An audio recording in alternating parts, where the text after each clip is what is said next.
let's continue with our file here and let's look at alignments.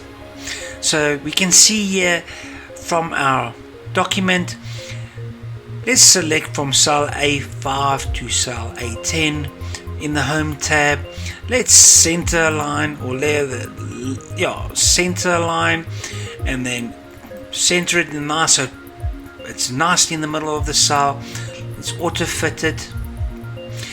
And then as well, maybe with our alignment for our values here, let's just maybe pop that in the middle so that it's nicely aligned.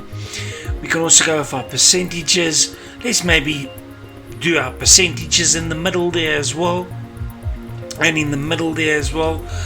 What we can also do is maybe with our headings, let's change our headings and let's center them as well. So if both these are selected, it's center. Maybe let's do that back to the left. Just looks better. Great. Okay. And now what we could also do, we could also merge. And remember in our previous section, we have already spoken about merge.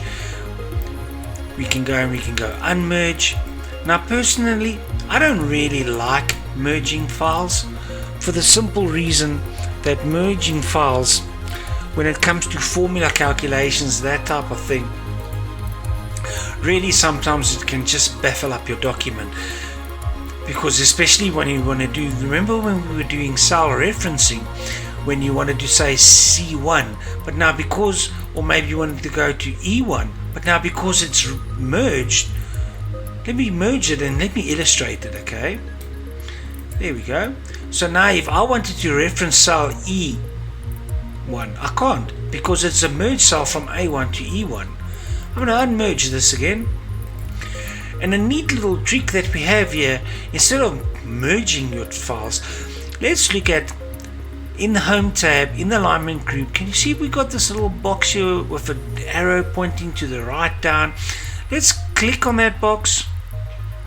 And now what we're going to do in the alignment tab, instead of going with the vertical alignment of center, we can also just keep it at center.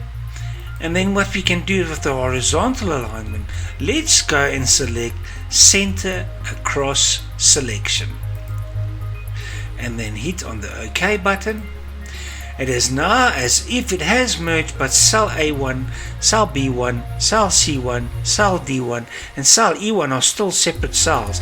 And this is very nice, especially when you're going to use formulas later on.